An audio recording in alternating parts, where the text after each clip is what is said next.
Well, welcome everybody to another of our wonderful IASK events. This is in line with International Kinesiology Week. IASK originally created the International Kinesiology Week, and now it's just gone around the world. And of course, IASK has membership, not just of kinesiologists, but of trainers and educators, as well as associations. So a lot of our associations are also doing events for Kinesiology Week, which is pretty amazing. So today we have something equally special for you, where we are highlighting some of our educators, some who put up their hand. They weren't too nervous to put up their hand. And they're just going to speak to you for 10 minutes so you get a bit of a sample about who they are and what they do, and how what they do is a little bit different from other people. So it's about curiosity and just sitting back and enjoying a few different things. So first of all, I want to let you know again that this seminar is being recorded. So if you are joining and you don't want your face shown, please take your video off just for now. And secondly, with our four speakers, they'll be speaking one after the other. And so we will have question and answers from you at the very end. So I have the greatest pleasure now to introduce our first speaker, who is Ondrej Bursik. And he has done a lot of work in Australia and internationally. And I'm going to let you, Ondrej, introduce yourself. So thank you. Beautiful, thank you. So nice to see everyone. Yes, so my name is Ondrej. I run a college with one of my great friends, David Corby in Sydney, Australia. We're coming up to our 25th year of running that college in kinesiology. And today I thought I will share with you one of the courses that I teach, which is called Metaphors and Acupressure. So I do have a little PowerPoint to share with you. So hopefully this will all work. Beautiful. So I'm going to be teaching this through IASK. It's actually this week, coming up, 20th, 21st, 27th, 28th, for 3 hours each morning. And the course is about metaphors and acupressure. I guess why metaphors? As kinesiologists, we often try to understand what's going on with our clients, and we use different modalities like 5 elements or the chakra system to try to get an understanding of where there might be, different stress patterns. And I guess for me, I always remembered stories. And when I started looking into stories, especially stories that contain metaphoric elements, I came across articles saying, actually, this is how we have communicated for pretty much the entire evolution of the human race. With the exception of the last, 5, 10 generations, most of us have only communicated through stories. And so we often remember stories much easier. They are, one could say, in our DNA. And so Metaphors and Acupressure is a course that I put together, which looks at themes that we come across society, across ages. In other words, these are the stories that almost everybody goes through. And by sharing a metaphor with someone and taking them through the metaphor, you're allowing that client to look at an issue that they maybe have experienced, their whole life or a large part of their life, and start looking at it from a completely different point of view. I often say that if we can begin to see what is happening within us from a different perspective, we are right at the edge of changing things. And so the stories in this course look at things like, how do I deal with when I'm influenced by others, or when I can't access my true self, my happiness? Or what about if something's happened in my life and now I'm afraid to try again? How do I let go? How do I accept things that has happened to me. So the whole course is about understanding that there's these themes that pretty much everybody experiences, and we take the client through a story that gets them to reflect the theme. Now, one of the beautiful things about this is that a good metaphor takes the client on a journey, and very often the client can even give me insights what the different characters within the metaphor should do. And so, for example, I might take them through a story, and then I might ask them, what did you think about, the donkey, or what did you think about the bird? And the clients are happy to tell me the shortcomings, or maybe what that particular character should have done. And of course, what's actually happening is they are telling you, sharing with you what they should do, because it is easier for people to often associate with characters rather than, go in and tell you what's going on. So the course is called Metaphors and Acupressure. And, my background, besides kinesiology and psychology, I have studied for a few years acupuncture as well. And so I started looking at how would I merge these two concepts together. And there are definitely acupuncture points that often work on similar themes. I know, for example, that just about everyone would know liver 14. We often use it as the alarm point for liver. And one of the translations for liver 14 is the gate of hope. That is the name of that point when you translate it, or at least one of the translations. And so when I work with clients that have lost hope, I take them through a metaphor that has that metaphoric element within it where we can regain hope. And as we're taking them through the story, which often takes 5, 10, 15 minutes, the client or myself would be holding that acupuncture point, which of course then works on the psychology that is associated to it. So for all these stories, I usually have, 1 or 2 points. These are some of the key points that we work with. And not only that, we sort of learn, exactly where they are, because, I guess having acupuncture training, I usually say you need to be on the point, otherwise you've missed the point. And so we do learn them really well.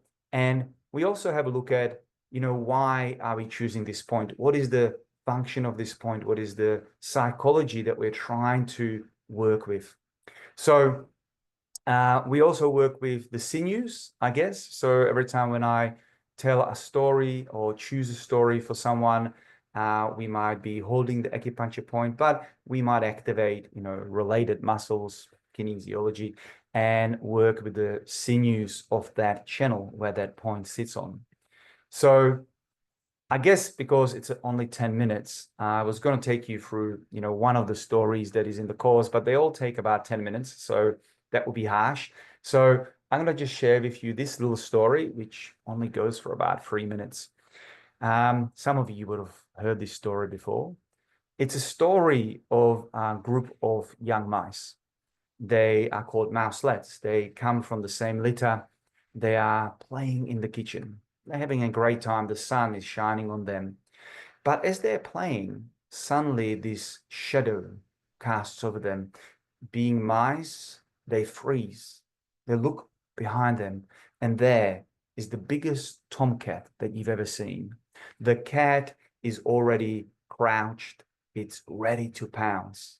If you could read cat's face, it basically spells lunch. And looking at this situation from the outside, the little mice have no chance. The cat's too big, too experienced, and almost certain death. But lucky for them, this mouse in the picture sees it. She's the mother mouse. And she dashes out. She places herself between her young ones and the cat. She looks at the cat and she goes, woof, woof. And the cat panics. It pulls its tails in and it runs away.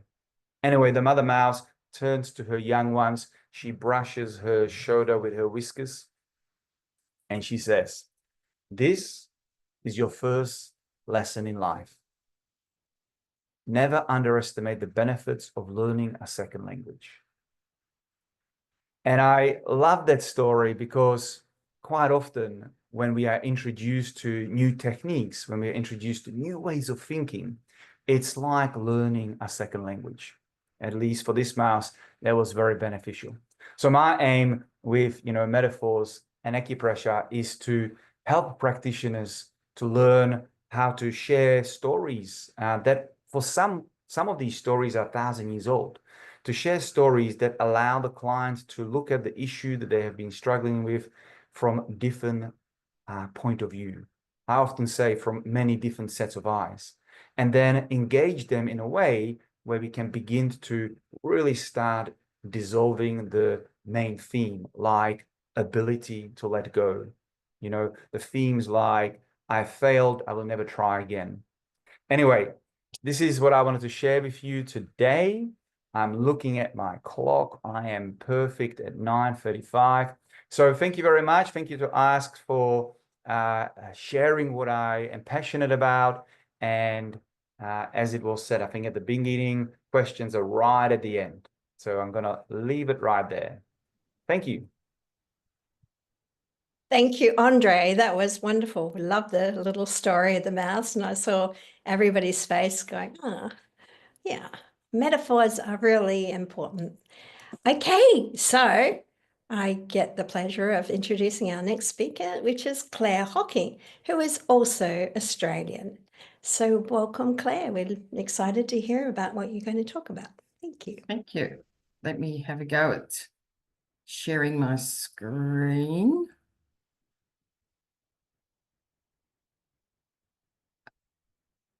Is that...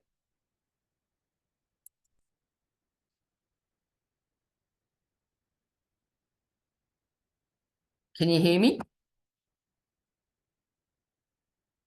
Yes? Yes, we can. Okay, thank you. Okay, well, I'm Claire Hocking. I am from Australia, in Geelong in Victoria, well away from the cyclones and floods that have been happening here in Australia. And I'm speaking on using kinesiology in schools.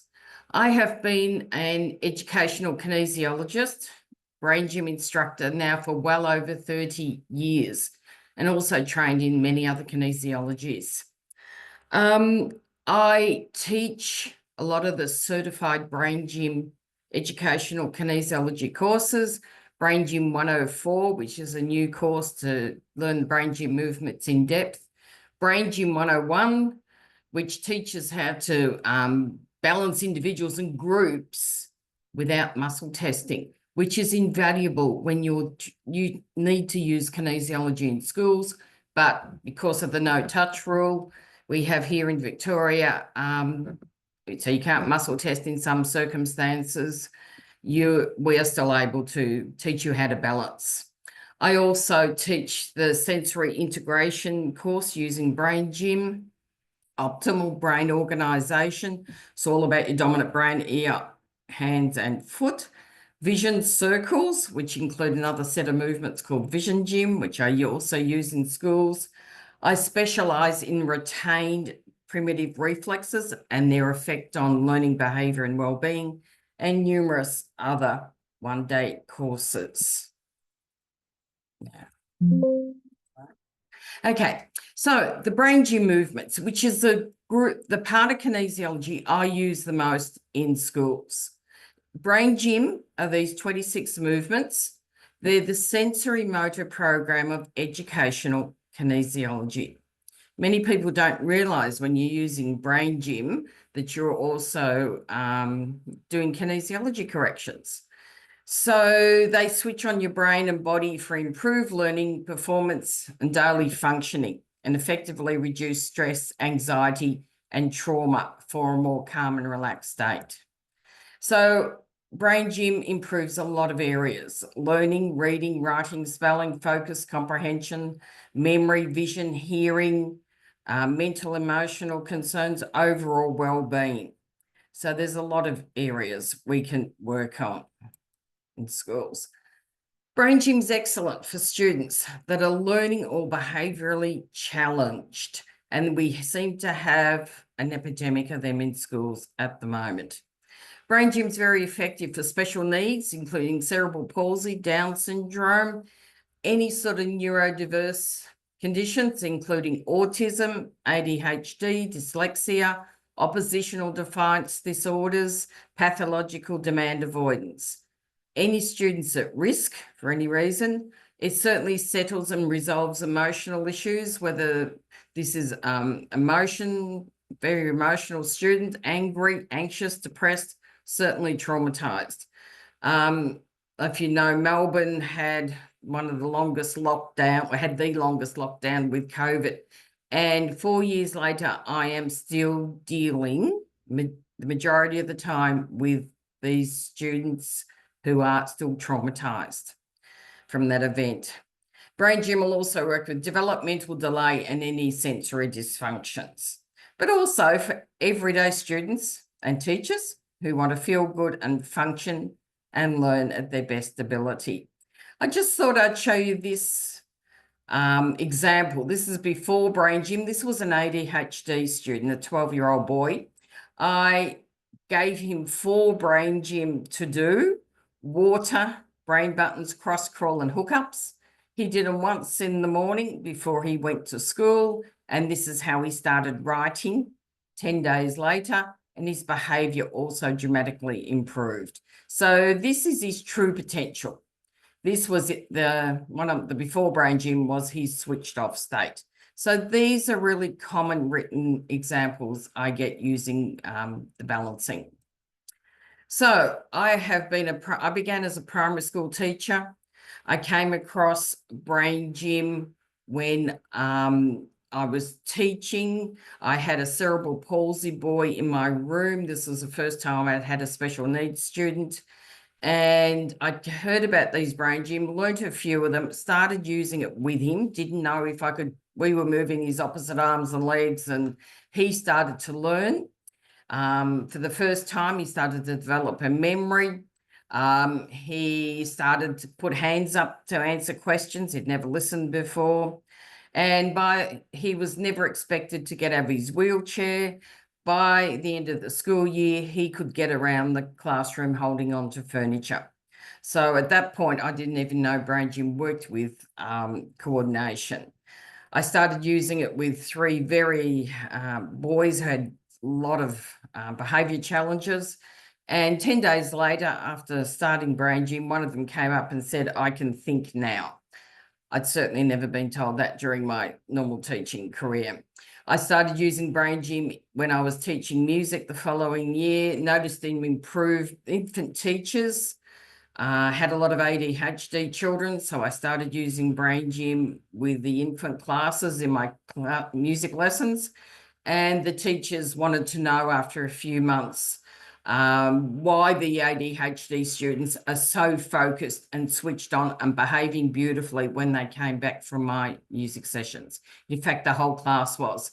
The teachers were so impressed, they started doing brain gym every day too. At that point, I became an educational kinesiologist and brain gym instructor. I have a private clinic, which I work a lot with ADHD children, any of the neurodiverse, certainly autism, and get wonderful results. I became a special needs teacher running the brain gym or kinesiology program in a secondary school with over 1,500 students. And this is where I developed my retained reflex work. And so every week, my special needs students would always get at least one kinesiology balance with me.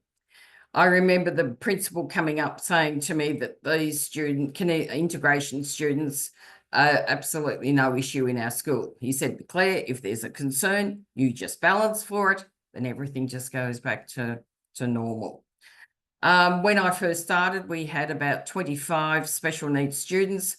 Word got around very quickly around the town. When I left a few years or 6 years later, we had over 73 students being bussed in specifically to get that one balance a week with me.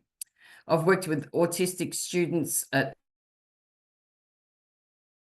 school, again, using and at the start, for term 1, everyone knew who the autistic students were. They had half an hour with me a week. By the end of the year, visitors to the school could not pick the autistic students who had been working with me. So I began developing my own one-day brain gym courses, specialised courses, depending on my audience, but I focused on teachers because I experienced brain gym before I went into any official kinesiology training, and I wanted teachers to have a go at it. So they spread soon across the whole state, then Australia, and certainly overseas. I work in schools now as an educational kinesiologist. I still have full teacher registration, which certainly helps. They've got no worries leaving me with the students. A lot of schools get grants. Some want me to do hour sessions with the students, and usually teaching the teachers then how to use the brain gym with the classes. Most schools I go into, they want private kinesiology balances. They'll pick the students most at risk or with the most learning behaviour concerns.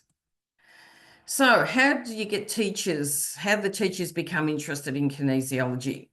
Well, they hear about the brain gym kinesiology from other teachers and parents and want to know more. I've done very little advertising. It's very much word of mouth and people seeing the children I'm working with and saying, wow, what's going on here? And then they put them in contact with me and we go from there. So they will see improvements in focus, learning behaviour, usually in the same students I'm working with. Sometimes the parents don't tell people they're bringing their child to see me, and they wait for other people to notice. I've had a lot of teachers contacting me saying, well, the parents have finally admitted they're bringing their child to see you. What's this brain gym all about? Because it certainly works. So I often run mini in-service sessions for teachers to give them a taste of it, an introduction, usually after school. It's actually very beneficial doing after school sessions because the teachers come in, they're absolutely tired, they've had it for the day, they're completely switched off, and then I'll give them some brain gym to do. And they often comment afterwards how switched on they feel again, but they're not feeling stressed, they're feeling good. So they get to feel it themselves before they even go and do any other training. They'll often then organise a curriculum day or an in-service day in the school. So I go in for the whole day and teach them the whole 26 movements and how to use them. A lot of teachers then come and do the certified courses, or they'll come and do my one-day courses. And a lot of the parents and teachers have become fully qualified kinesiologists. So a lot of teachers have found a quite new, exciting, fulfilling career that certainly ties in with their teaching. So I'm running numerous one-day courses. Claire, can I just stop you there, please? Because we've gone a little bit over time. Oh, sorry, I missed. Can I just Oh, it's okay. Yes. slide? Just My another clock must be wrong. another minute to finish. Thank you. Okay. So these are some workshops I'm running this year. Certainly brain gym in the classroom is one of the first ones on Zoom on the 6th of April, and probably neuro for diversity and maturing executive functioning. So if you want the full version of using kinesiology in schools and education settings, my story, it's available on my website under articles. My website is wholebrain.com.au. And if you would like to be included on my emailing list so I can let you know when workshop courses, articles, research, products are coming up, you can email me at the moment. The website's having a few technical issues. Claire@wholebrain.com.au. So, and they'll be in touch with you that way too. So I hope this has opened your eyes to how brain gym and kinesiology certainly is being used in schools, especially in Victoria, where I live. So thank you. Thank you, Claire. That was really insightful. What great speakers we have. Okay, so number 3 is the lovely Joan from Ireland. So, and she's going to be speaking around animals. So, thank you. Claire, can you just close your presentation, please? Thank you. Excellent. So, Joan. Good morning. How are you doing? Let's pull this up. Good morning. My name is Joan Morton, and I am from Ireland, and I have been practicing kinesiology since 2005. So my training was Touch for Health. I found kinesiology 25 years ago because of back pain. I'm a qualified chef, and I actually competed at the international culinary competitions, and actually the Australians beat us that year. I was on the junior Irish team. So I chefed, and obviously chefing had a lot of stress, and I ended up with back pain. And I found kinesiology through pain. And my family are medical, so my sisters and aunts are nurses, and my cousins are doctors. So that would have been the background. So I ended up training in Touch for Health kinesiology, and then my instructor Orla Brady had met Hugo Tobar and had done a lot of his training. She followed him throughout Europe and America to do his courses. So she brought him to Ireland to us. We were very fortunate to learn face to face from Hugo in 2005, 2006. And when I was training in Touch for Health, obviously I'm from a farm, being in beautiful green Ireland, and I ended up training with Hugo, and my questions were all on using kinesiology with animals.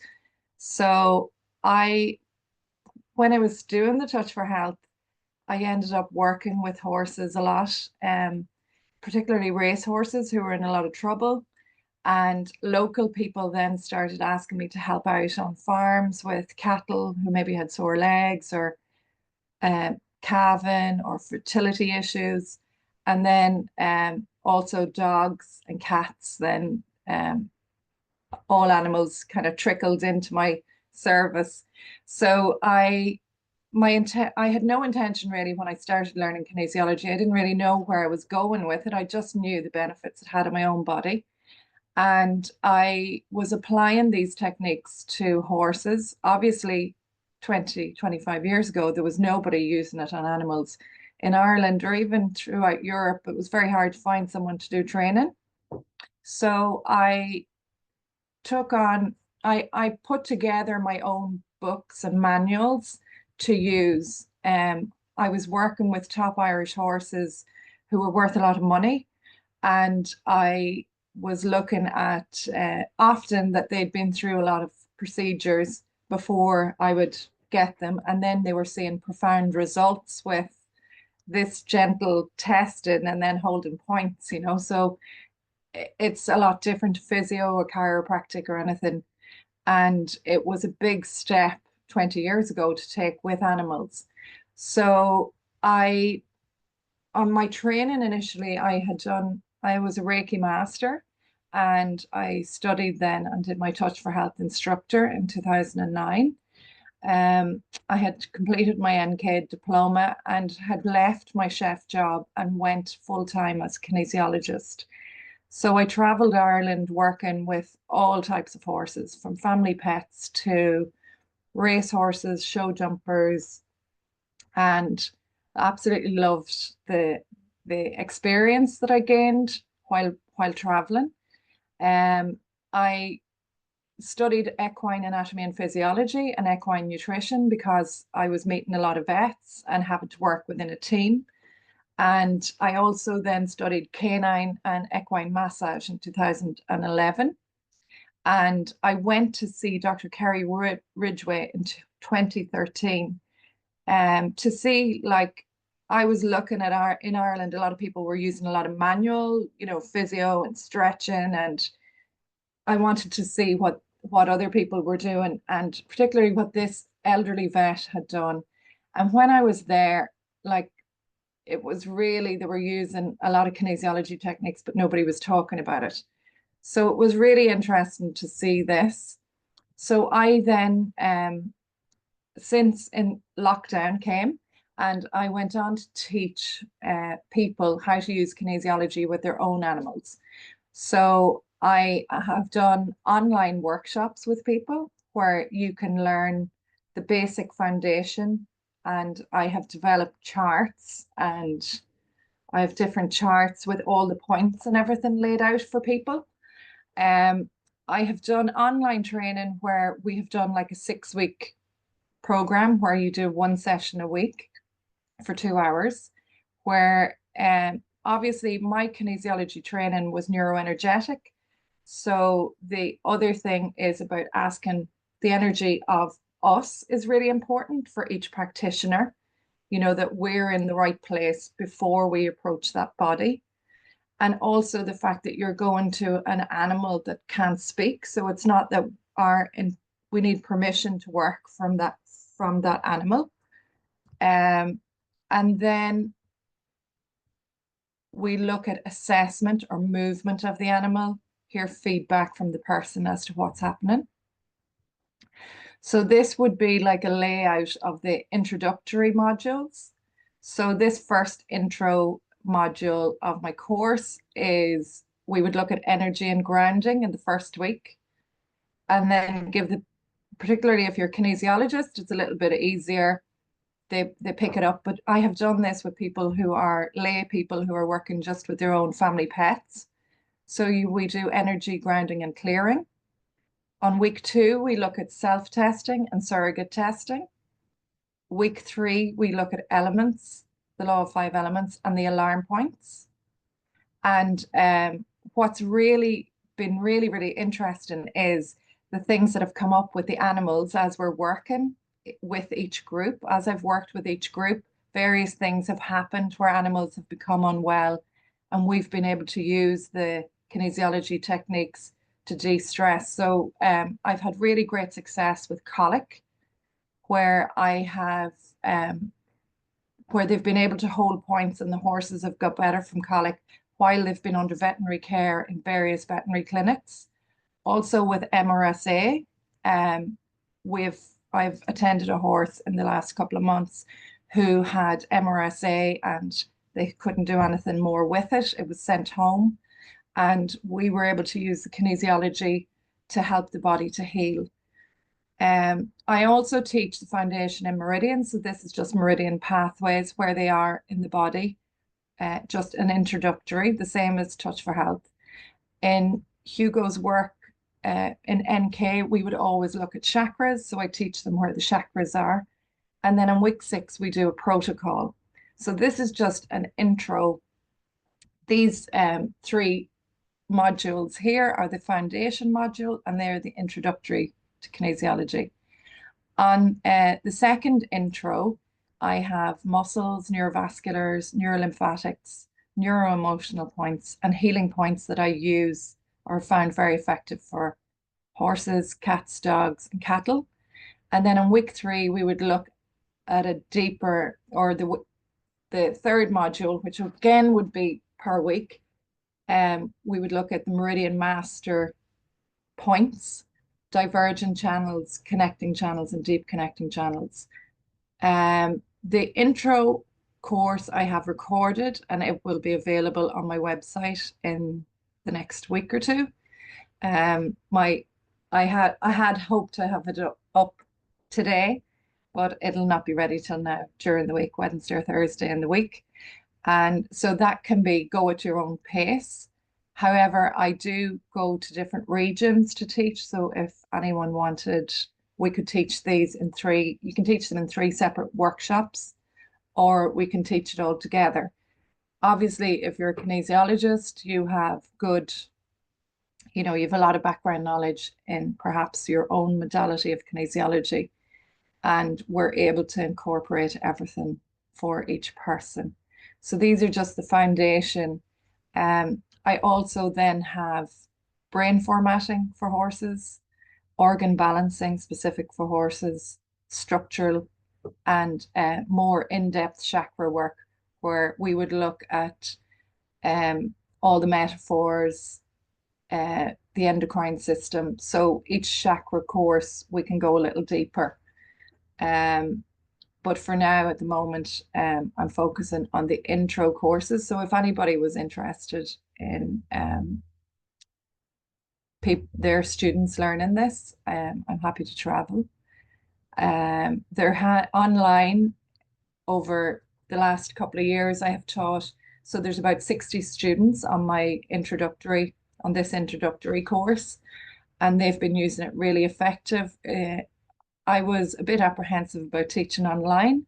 I am a very practical person myself, but the results have been fascinating, and I'm really happy with how it's turned out.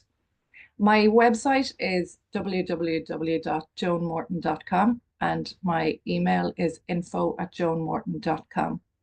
I'm happy to answer any questions later in our little question. I'm just checking time. I wasn't sure, was my time up?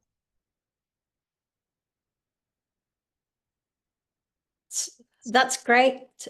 Thank you Thanks. very much. And that was Joan Morton. Okay, and I'm sure we're all writing down lots of lovely questions to ask these very special people later. So thank you for your patience with that.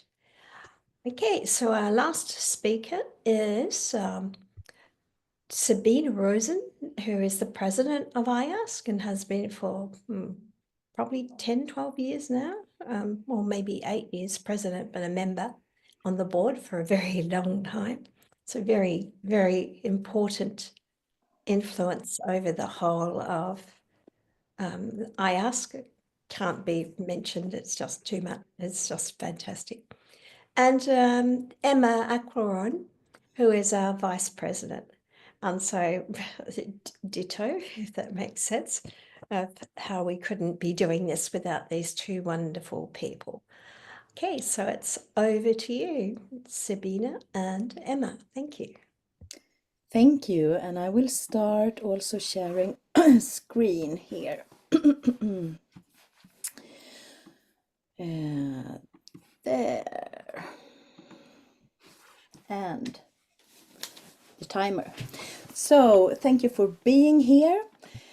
Me, Sabine Rosén, together with Emma Acquarone, has since some years back starting to set up a mentoring program for kinesiologists, because as we are both teachers, we meet a lot of students, and of course to have the ability to with the heart as a kinesiologist, going through a day, doing good things out there together with clients, we need knowledge from techniques, but we also need knowledge to run like the business.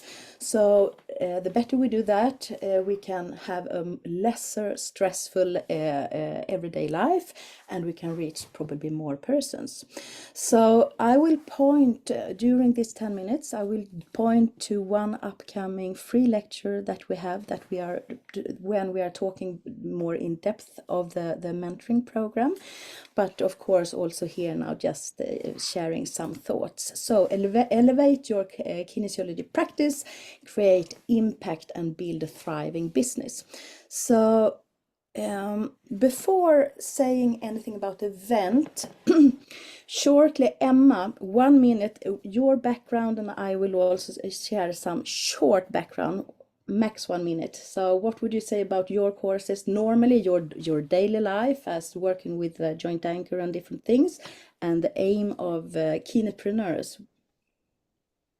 Hi, everybody. Thank you, Sabine, for this lovely introduction of our project. I am a kinesiology at heart, like fully convinced. From my engineering background, I just switched to kinesiology because of health issues. And I think I can speak for a lot of our colleagues the ideas of being a kinesiologist and helping people, you know, get that improvement that I myself had experienced was so big. And I thought, you know, my dreams and my ideals were gonna help me, and I would become, you know, it would be easy. And then it wasn't. I have experienced, you know, an empty clinic. I was there waiting, and So that how do people find me? You know, I'm here. I have this wealth of techniques. How do people find me? Then things like, okay, people have found me, but how do I keep them? How do I keep them coming to me? And stuff like that. Like, how do I structure my day? How do I organize my, you know, the rest of my life around my business? How do I make it grow? What can be my aims and everything? And it was a struggle. And now that I am there where I wanted to be, you know, 15 years ago, it's I can look back and say, okay, that was hard, but what did I learn and what can I give on? And that's where it came to Sabine and I talking about this exact thing. Thank you, Emma. And my background is that I've been working around 30 years with kinesiology full time.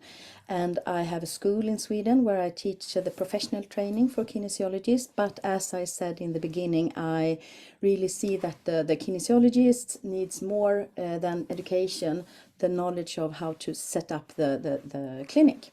And for you who have been also working 20 years or 25 years, maybe you also find yourself like, I wanted to grow my business in another way. Maybe I want to teach more. I want to meet more people in the same time, not just one-to-one sessions. So the Kinepreneurs is like a mentoring program of where do I want to go? Where is my aim? How do I connect my heart with my daily life as a kinesiologist?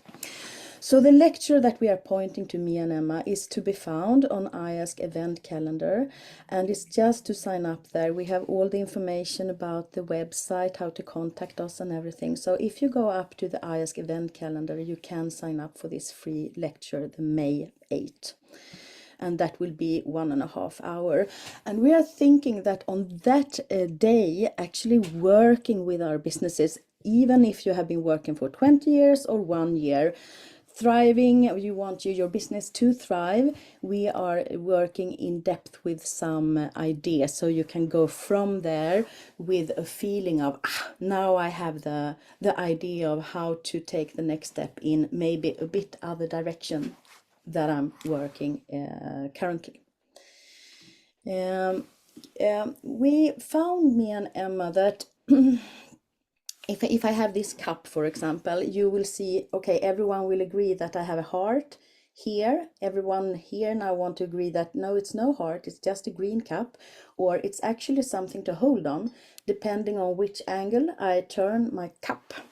So working together with other kinesiologists and other business owners, it's really like clarifying for your thoughts, because we see things from our own perspective, but when sharing what's going on in my business, it's so important to have others' ideas and perspectives. So during the mentoring program, which starts again in the autumn, then we will follow our co-workers, our kinesiologists, around 3 months, 4 months, and go in depth in different sections. And those sections will be how to attract more clients, if that is what you want to do. But if you're fully booked, you may want to structure your workflow to have more time for your family, to have time and focus for your own personal health. It could be around working with values. Okay, I have email list, I have a website, I have course materials, I have client material. How does the material and the interacting I show through my website, my emails, my phones and everything, does those communication channels mirror my heart and my values? So we also look, how do I present myself out there with other persons. And of course, we want to look into this self-employed thing that we are as kinesiologists. We have, many of us has our own company, but having a company also means not just being that kinesiologist. We also are the entrepreneurs running the business. So we want to divide or combine the two perspectives, being the technician, being the kinesiologist, but also being this person that have the vision. Where do I want to go? What impact do I want to have with my kinesiology work? Is it just one-to-one session? Is it writing material? Is it connecting with newspapers, radio channels? So having an idea, where do I want to go? What is my vision? So the program will have us work deeply with together, like with mentoring sessions, but also working with pre-written course material, of course, the value words, the how do I set up my days, what is my vision, and so on. So the actual program that starts in the fall, there we will allow a maximum amount of co-workers, and the main areas is financial growth, strengthen your economy and pricing strategies, value and confidence, smart workflow, and again then vision and expansion. And again, I would say working on the business is as important as working in the business, and being there as a kinesiologist or as a teacher, doing that work is rewarding when you're in the same time working on the business as a business owner, and frankly, to be there on the top, if you could say so, running your business. You're quite alone there in your business, but you're not alone if you cooperate with other business owners or other kinesiologists or other practice owners. So the cooperation and the mentoring is, of course, together with me and Emma, but as much as important together with the other kinesiologists and business owners. So what we would like to invite you is to sign up for the May 8. Every details is in the IASK event calendar, and I wrote in the end here, get inspired to take the next step in the direction your heart truly wants to go.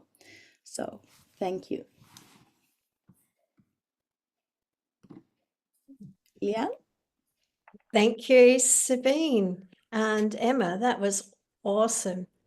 And how lovely to have that resource now, all these years of expertise and experience with these special women saying, hey, I want to help you to be really successful. So thank you. And thank you very much to all the speakers. It's just been a real wow. I've been sitting here fascinated with you all. So now there's a chance for you to unmute yourself and ask questions. I suggest you put up your hand first, and let's see. So questions for any of those wonderful speakers? Sabine? Yeah, I would like to ask both Joan and Claire actually about if I understood correctly, you had like a fully online program. Is that possible, Joan, to have students of mine as a school owner to set up a course together with you online, even though that we are in totally different parts of the world? How does it work? Do the students then go home and work on the animal and then come back to you? How does it work practically? Yes, so what I have done up until now is that I had run, say, like a Zoom where we went through the information, and then each owner or each student took it home and worked with their own animals, and then came back following week or that week. So I had a private Facebook group where we could communicate. I had videos. I would do clips of where I was working with animals and show them the grounding, the clearing, you know, a live session as each session worked. So I have done that introductory workshop. I have done it like that, but also in between, what I did then was I had the videos recorded and I put it together in a guide, and students then logged on and went in and watched the videos themselves. And then if they had any questions, they came back.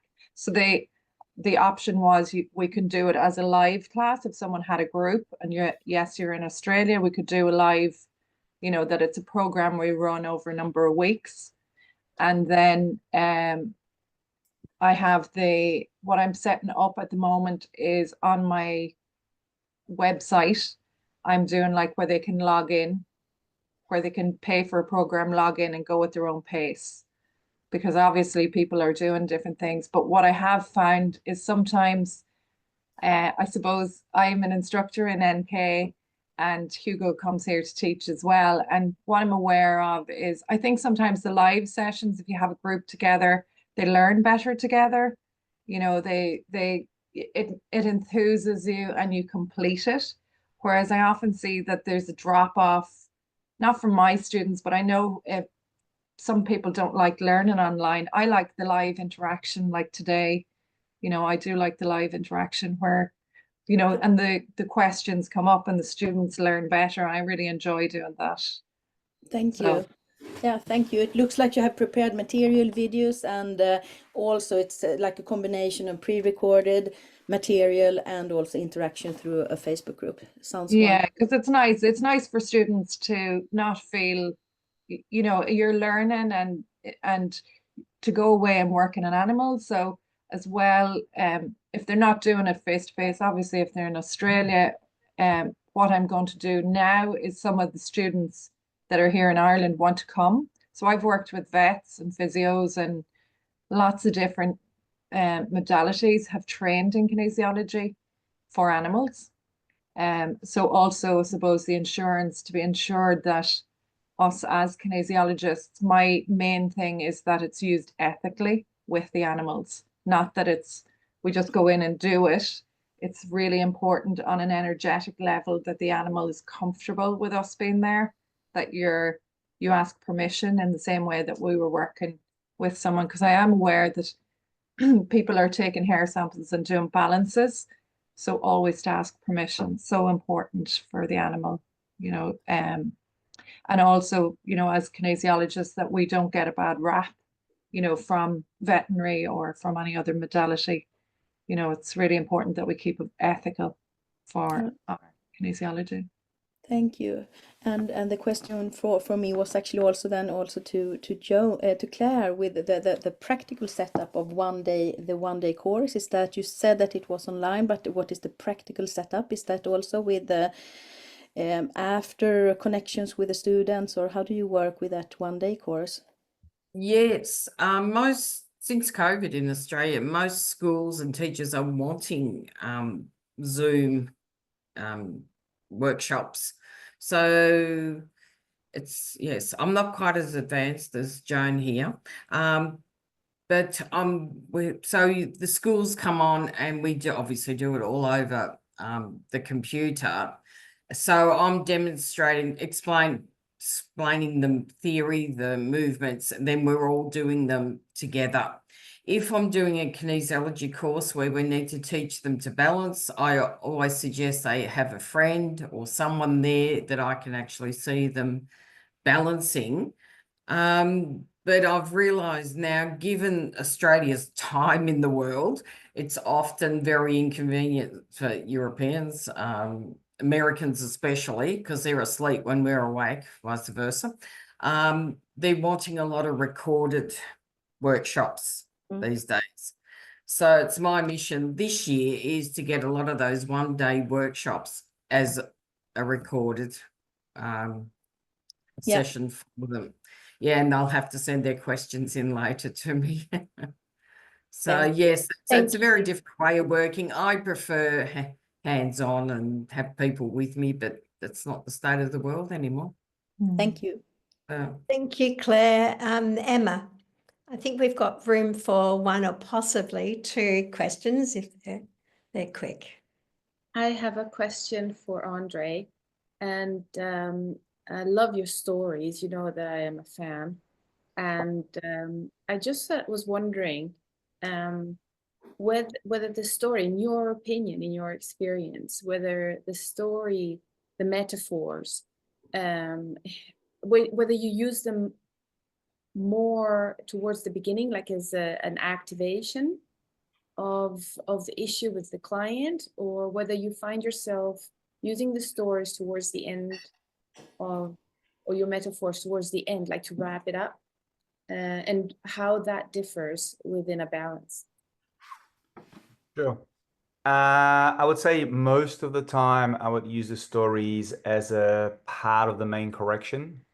It might not be the only correction I'm doing, but a lot of the stories, the story that I shared is a very, very short story. You know, a lot of the stories will go for 10 minutes, 12 minutes, 14 minutes. You know, the two courses that I teach in this area is metaphors and acupressure, metaphors and chakras. So usually you are holding the acupuncture point for the same length as the story goes, or working with the chakra for the same length. And then, of course, there's a discussion after the story, you know, depending on the story. Like, you know, there are some stories, for example, where the clients are almost distressed by the end of the story, because not all stories finish well, you know. And then I give them a choice of, you know, would you like to change the ending? You know, and they will jump on that and say, of course I want to change the ending. You know, your ending is crazy, Ondrej. And then the ending, of course, they change is really a scripture of what they want to change in their life. And so there will maybe be another 5 or 10 minute discussion, you know, about that. So to answer your question, most of the time it forms the story itself, with whatever I'm doing with it, forms a large part of the correction phase within the balance. Thank you. Thank you, Ondrej. Now Joan has her hand up, so Joan will be our last question. So Joan. Yeah, I love the idea of the metaphors. For what it brought back to my mind is I had a client who came every time for a session, and Touch for Health came up, and the metaphor, the person always wanted the metaphor. And this was a man that didn't really speak very much. He was very closed.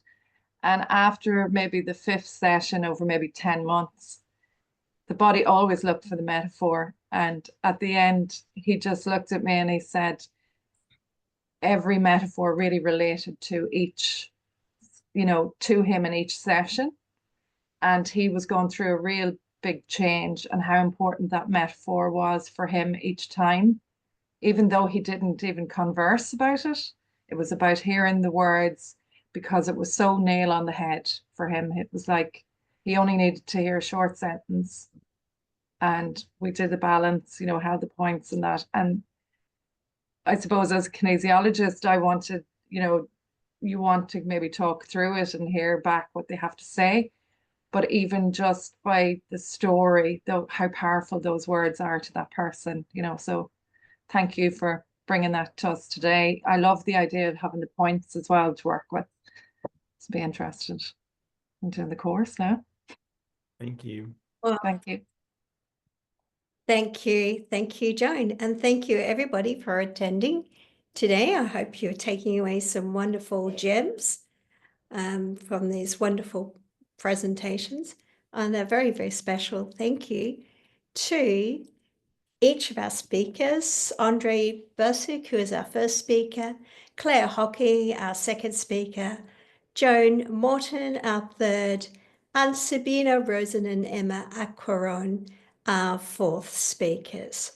And thank you for this opportunity. Was created through IASK, which is the International Association of Specialized Kinesiologists, and we're all volunteers. So we all come with heart, passion, and wanting to do what we can to help and assist you. So well done. So take it away, enjoy, and we thank you very much. And I hope that you go and look at our IASK Web's events page, or Ondrej is up doing something next week, and also, and Emma, of course, and Sabine. I'm sure Claire is up there too, and Joan hopefully is up there as well. And also the professional profiles. So we are all members and we are supporting members. So take care, everybody. Hopefully you come in 5 hours for our next presentation. Bye for now.